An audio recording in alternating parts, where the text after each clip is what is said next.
Joy, sadness, anger, fear, and disgust have been doing great since the last film, as they've perfected the guidance of Riley through her childhood years and balanced each of their emotions well, ensuring that the youngster grew a circle of close friends and a passion for activities such as ice hockey. However, Riley is hitting her teenage years, and with that comes some upheaval in the control centre as the puberty alarm sounds off and chaos descends as workers come in to overhaul the controls. Then enter a handful of new emotions: anxiety, envy, embarrassment, and ennui, boredom.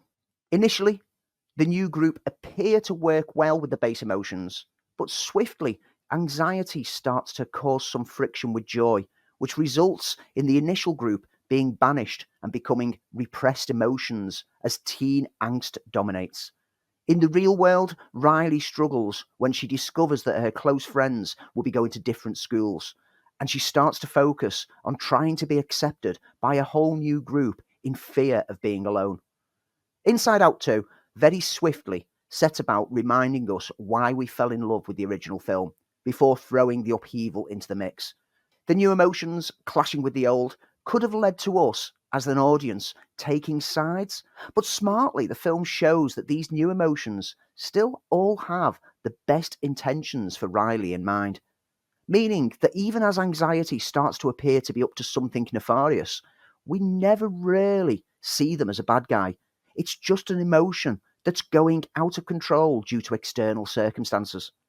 Much like the first film, Joy and the old gang set off on a journey through the mind, imaginatively depicted with concepts such as the sarcasm or the cloud of ideas, to retrieve what they see as Riley's true self and restore the status quo.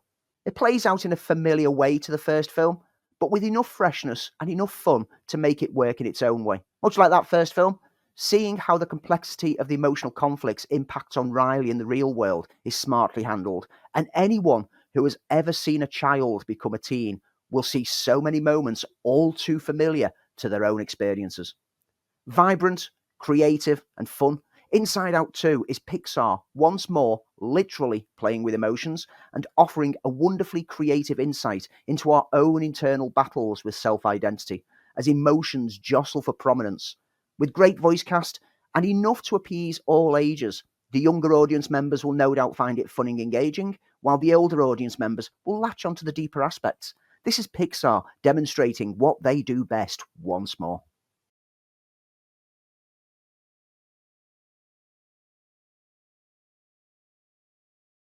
A year after a homophobic attack that left one of the couple, Meg, unconscious and left mental scars that resulted in the pair splitting up, the pair see themselves reunited when they travel to the West Indies to celebrate the wedding of one of their mutual friends, Lizzie, a bridezilla who wants her big event to be perfect. One of the wedding party organises a surprise boat ride out to a secluded island for the five of them, dropping Meg and her ex Kayla off first to try to force them back together. And when they all reunite on the secluded beach, terror strikes when one of the group, Ruth, is savagely bitten by a shark.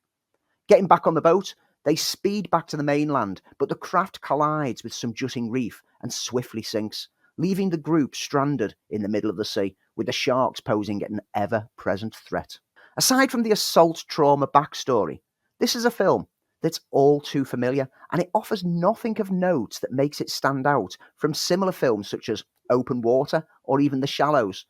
In fact, it pales in comparison with those films, struggling to make us care for anyone within this group. That backstory appears to be inconsequential to anything that follows, and it doesn't really add anything of note or importance to the dynamic of the group. What plays out is simply a tick box exercise as we wait to see how many of the group will get attacked one by one, whilst waiting for the last minute rescue that will inevitably come. Now, this isn't a bad film, and indeed, the shark attacks are well handled. There's some gruesome effects at times, but mostly it's unseen terror beneath the surface. But neither is this a good film, and pretty much within minutes of it ending, most of what happened will be entirely forgotten. It's just bland and derivative of other films from the genre, a genre which has pretty much played out every variation over the year, and having a group of characters that it's hard to care for made it a struggle for me to not actually start rooting for the shark. Put bluntly, this is a film that just treads water.